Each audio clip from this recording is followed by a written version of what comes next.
අද මම ඔයාලට අරන් ආවේ ගැටෝ කේක් එකක් හදාගන්න විදිහ. බලමු කොහොමද හදාගන්නේ කියලා. මම අරගන්නවා ටිකක් මෙල්ට් වුණ බටර් ග්‍රෑම් 125ක්. මාගරින් අරගන්නත් පුළුවන්. ක්‍රීම් එකක් ගානට එනකන් කලවම් කරන්න. පැය එකහමාරක් විතර කාම්බර උෂ්ණත්වයේ තියලා අරගත්තේ. එතකොට ලේසියෙන්ම කලවම් කරගන්න පුළුවන්. ක්‍රීම් එකක් ගානට කලවම් වුණාට පස්සේ සීනි ග්‍රෑම් 125ක් එකතු කරගන්න. දැන් මම බිත්තර දෙකක් එකතු කරගන්නවා.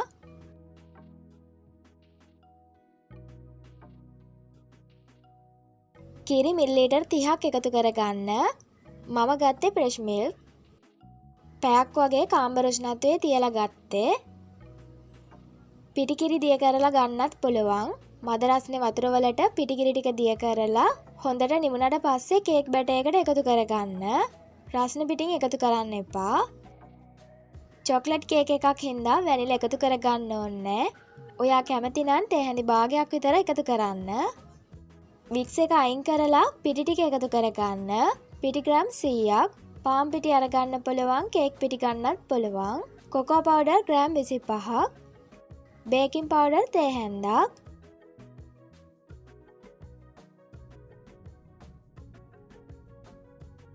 පැතලි හැන්දකින් කලවම් කරගන්න ඕනේ. මේ අතරතුර ඔයාගේ oven එක ප්‍රීහීට් කරගන්න සෙල්සියස් අංශක 190ට විනාඩි 10ක් විතර ප්‍රීහීට් කරගත්තම ඇති. රයිස් කුකර් එකේ හදාගන්නත් පුළුවන්. ලිපේ හදාගන්නත් පුළුවන්. හදන විදිහ මම ඔයාලට කියලා දීලා තියෙනවා මීට කලින්. ඒවැ ලින්ක් දාලා තියෙනවා ඩිස්ක්‍රිප්ෂන් බොක්ස් එකේ.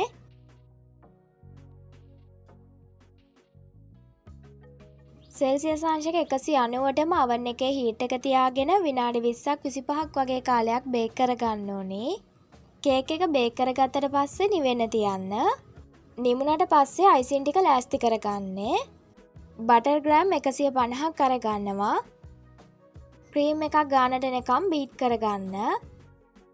ගැටෝ කේක් හදන්න සාමාන්‍යයෙන් අරගන්නේ නම් විපිම් ක්‍රීම්. මට විපිම් ක්‍රීම් හම්බ වුණේ නෑ. ඔයාලා ගාව විපිම් ක්‍රීම් තියෙනවා නම් ඒවෙන් ආවරණය කරගන්න.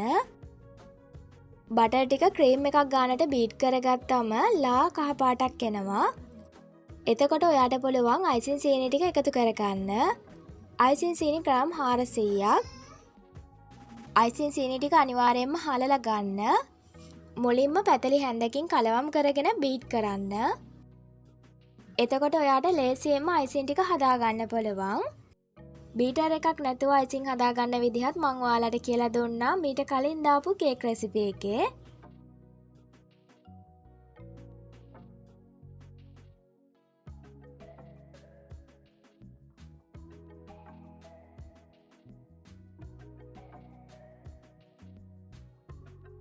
මේ විදියට හැදුවම අයිසින් ටික සුදු පාටට හදාගන්න පුළුවන්. කේක් එක හොඳට නිමුණට පස්සේ කවර් කරන්න පටන් ගන්න. කේක් එකේ මැද උසයි නම් ඒ ටික කපලා අයින් කරන්න. මේ කේක් එක සමානව බේක් වෙලා තියෙන හින්දා මම කපලා අයින් කරන්නේ මේ විදිහටම අරගන්නවා. අයිසින් චුට්ටක් දාලා බෝඩ් එකට අලව ගන්න කේක් එක. ඊට පස්සේ සෑන්ඩ්විච් කරන්න.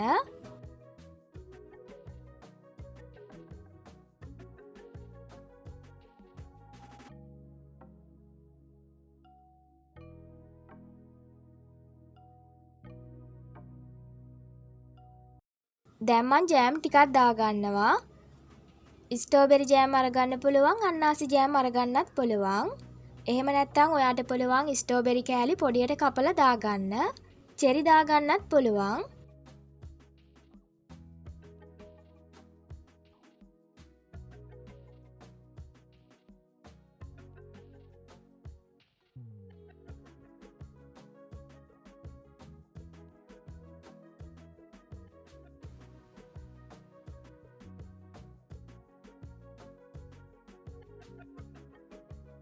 මේ තියෙන ඩාර්ක් චොක්ලට් ග්‍රේට් කරලා අරගත්තේ. කන්න ගන්න සාමාන්‍ය චොක්ලට් අරගන්නත් පුළුවන් ග්‍රේට් කරලා.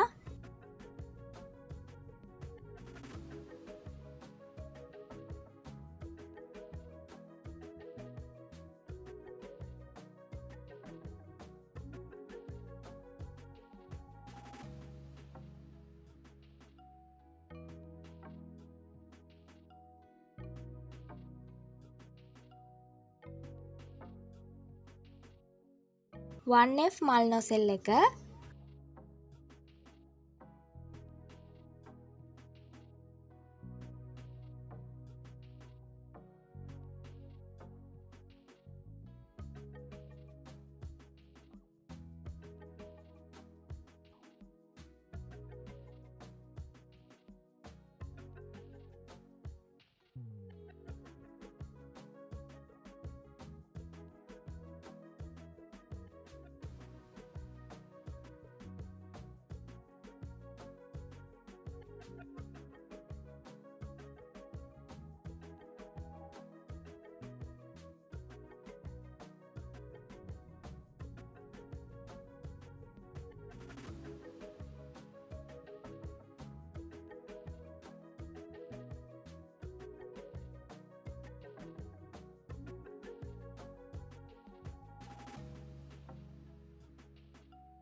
මේ කේක් එක දිය වෙන්නේ නැතුව කාමර උෂ්ණත්වයේ තියාගන්න පුළුවන්. අදට ගිහිල්ලා එන්නම්. ඔයාලට සුබ දවසක්.